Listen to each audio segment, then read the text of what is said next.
Hi guys, I'm Peggy and I'm growing a cut flower garden here on my allotment in Kanagawa Prefecture, Japan, which is just south of Tokyo in USDA Zone 9B. Thanks for checking out my channel. Okay, so we're here in my garden today because this is where I planted all of my spring bulbs, and as I think this guy is probably going to be my last anemone, possibly one other coming up, I thought this would be a good time to review my spring bulbs and how my flowers have done so far.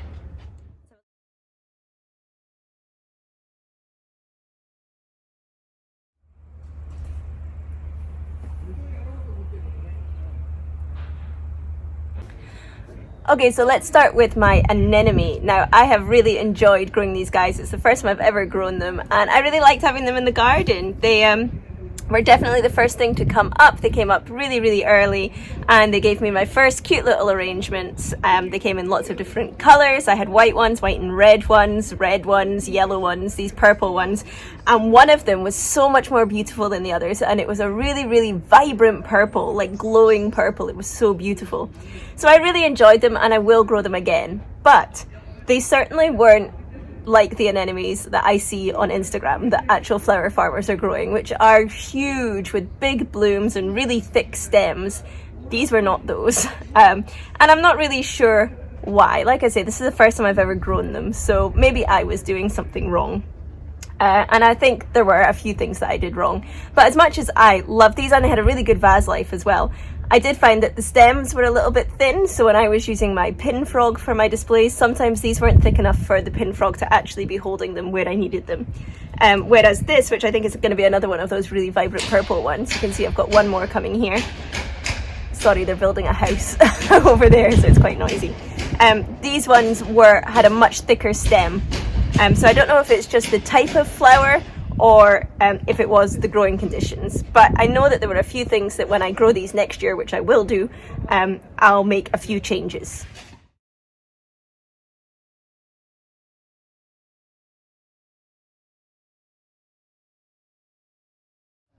Okay, so the first thing I'm going to do differently is source where I got these from.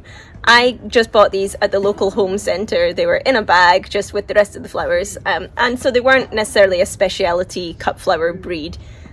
They're just your bog standard, put them in the garden anemones, and they were really pretty, like I said.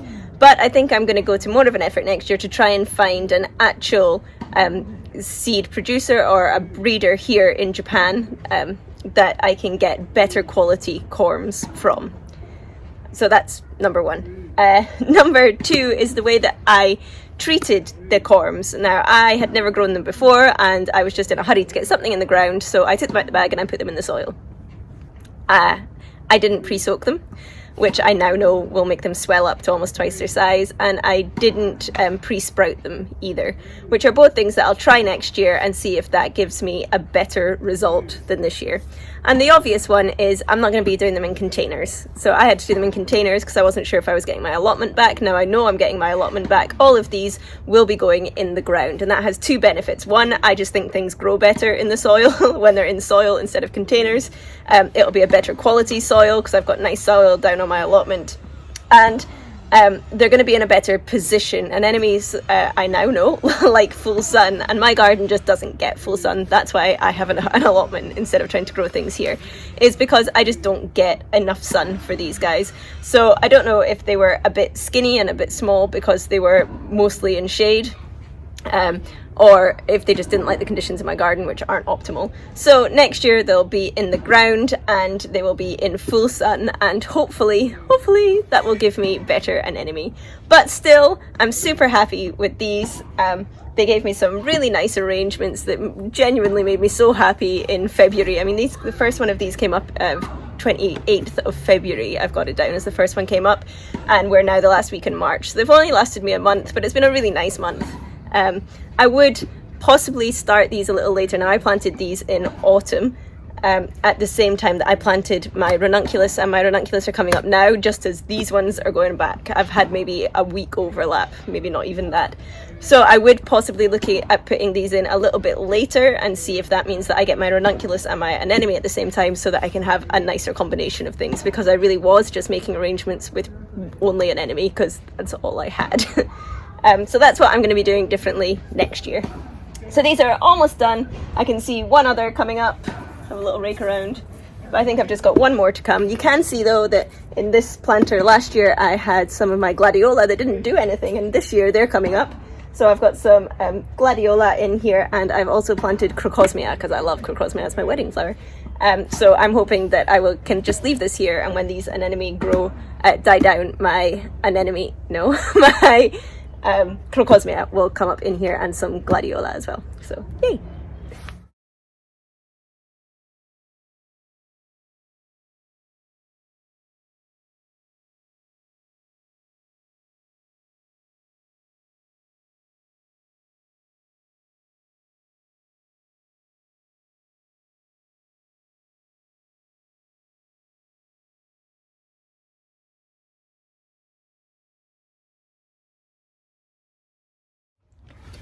So then right next to them, to my anemone, I have my Ranunculus.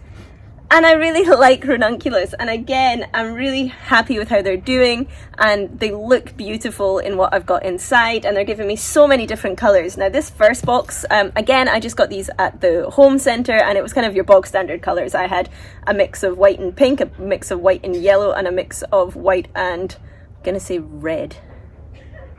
Yeah, red, were what were in this first box. And in the second box were slightly fancier ones that were kind of the two-tone colours. So I've got some yellow with red, I've got some white with pink bits in as well. And they're doing really well, and I'm getting really good stem length on them. I mean, they're really long stems, but again, they're not thick stems. They're quite skinny, they're quite hard to work with my pin frog. They're not wanting to stay where I want them to go. And again, they're not, I mean, they're beautiful. They've got so many layers of petals on them and stuff. But again, maybe my problem is that I'm comparing myself to people that actually do this professionally for their, like, job. I want to grow the same way that they grow, and it's just not happening. But again, these are small in comparison to what I'm seeing. And although I am getting some with lots and lots of petals, I am also getting a few that look more just like a poppy with just one set of petals on them, which are still beautiful. But again, not as big as I like. Now, I did pre-soak these corms, I did pre-sprout these corms, but they're still not doing great. So again, next year I'm definitely going to grow them again, but the same as the anemone, I'm going to try and source a better corm instead of just getting them from the home centre. Now, it's very frustrating for me being here because Japan have ranunculus breeders. They have people that make the most beautiful ranunculus, and I've found them online, these people that are actually farming them and growing them for the corm. I just don't know who they're selling them to. I don't know if they only sell them wholesale to big suppliers. Now, the ranunculus that I see being sold in the home centre and stuff as potted plants, you know, it's quite easy to find potted plants, but not so easy to find the actual just corm to grow yourself. But they are all really short. They've got the beautiful big ranunculus flower on them, but they're short, they're like this big. And I find that quite a lot in Japan, that it tends to be dwarf varieties of things that are grown just because people have smaller gardens, so and are tending to grow in containers. But they are all much shorter.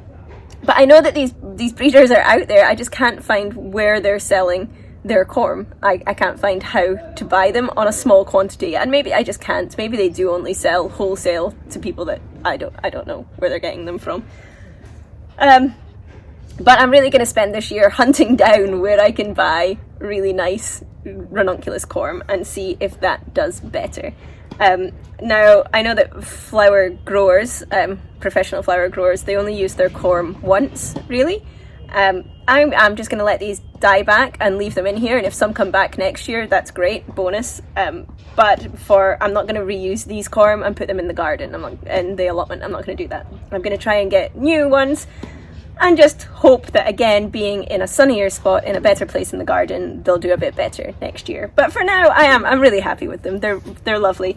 And these guys have such a good vase life. I'm getting 2 weeks plus vase life from these guys, and they get bigger. So you cut these when, in fact, this one's even a bit too much open. You cut them when they're kind of marshmallowy. When you touch them and they feel like a marshmallow, they're ready. So maybe this one. Oh, he's still a bit hard. This one. still a bit hard, but not much bigger than that. You cut them and then they open up in the vase, and they do open up and get much bigger. I'm really surprised every morning I come down and it seems like my ranunculus are getting bigger and bigger. Still not as big as I would like, but bigger and bigger. So I am loving them. I'm getting a really good vase life. I'm getting a really good stem length, but I would like thicker stems and bigger blooms. The other thing I'm not doing is feeding my flowers, purely because it kind of scares me a little. I don't like to use chemicals on my flowers, and when I'm in Japan and my Japanese is at a certain level, but it's not good enough to be reading the back of fertilizer bags. My kanji is not there. So I'm never quite sure what I'm buying. Is it organically made, or what's in it? I don't know.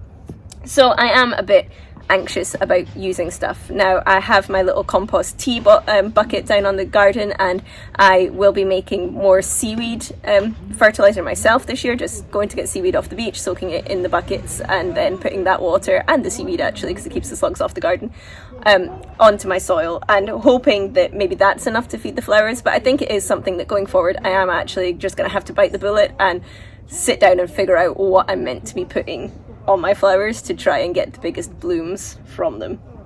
But I'm hoping that I'm going to be getting a few more weeks off my ranunculus. I should be able to cut them and they just keep coming and keep coming and keep coming. Saying that, they've put up lots of shoots, and the one I've cut, I'm not seeing much coming back, so I'll update you on whether or not I actually get recurring blooms on these or not. But for now, I'm really happy.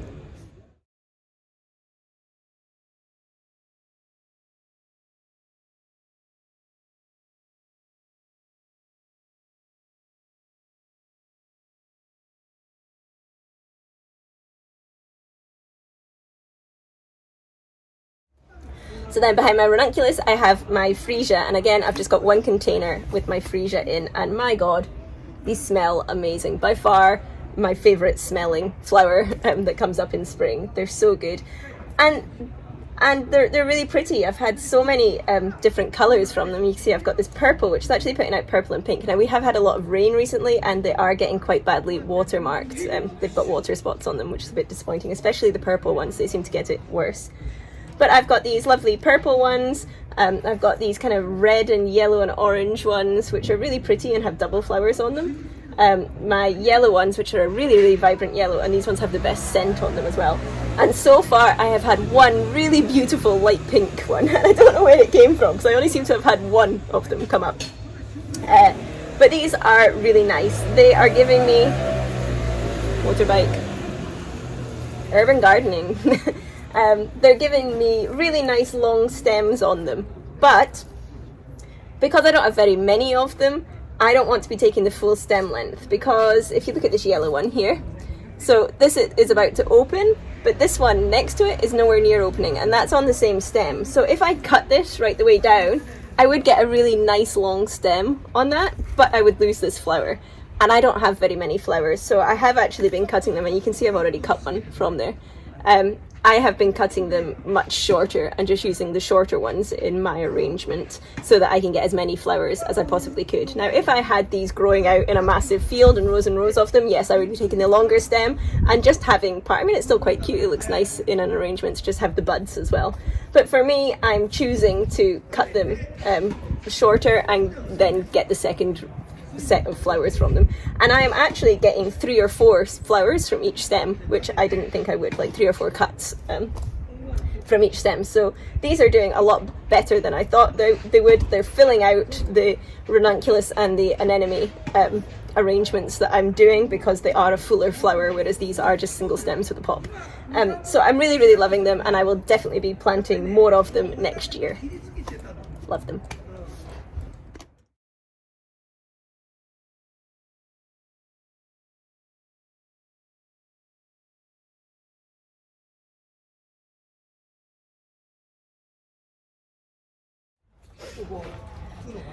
Okay, and then finally we've got my tulip, which I have growing in my silly little side garden that's between our house and the tennis court, where there is a tennis lesson going on.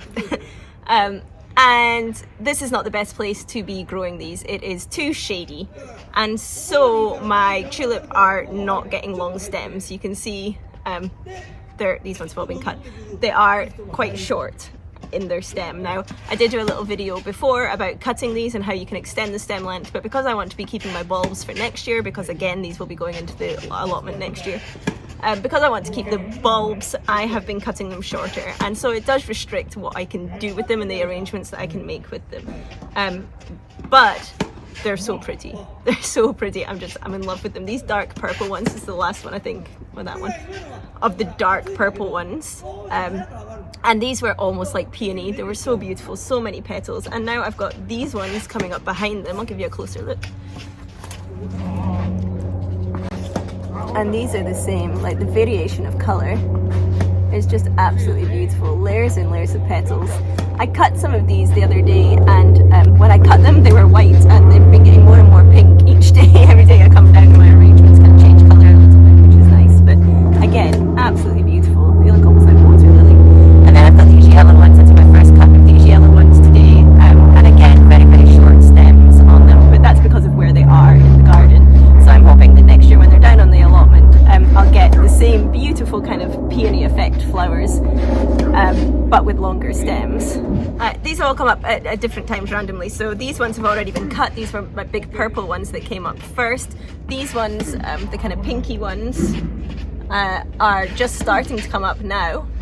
And that one is getting a longer stem on it, which is great. I hope these are all going to stretch out a bit more. They're coming up now, and my yellow ones were ready for me to cut this week. So without me actually having to do anything, I've kind of ended up with 3 weeks worth of tulips. Last week I had the purple tulips, this week I had the yellow tulips, and it looks like next week I'm going to get a lot of pink tulips. So I guess different varieties grown in the same spot are going to come up at different times, but I mean, that's great. But you can tell the difference between these, which are in a shady spot, and a couple that I just had left over that I planted just around the corner, which is a slightly sunnier spot. You can see this gets a little bit longer sun during the day, and this stem is so much longer than the ones over there. It's also a beautiful colour. It's almost black. I'm very excited for that one to open. So again, I'm hoping that next year when I have my tulip down on the allotment in full sun, that I'll get more of this rather than my kind of stunted ones. But I'm looking forward for him to explode.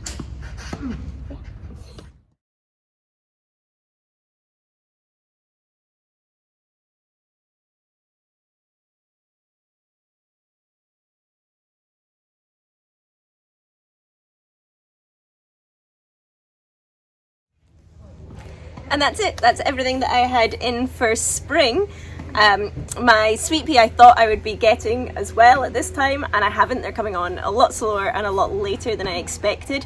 I have learned that I am going to have to do all of my sweet pea as autumn sown sweet pea, and then just be careful about when I put it out, because they were doing really well, and then I put them out too early and they all died off, and I've had to basically start over again.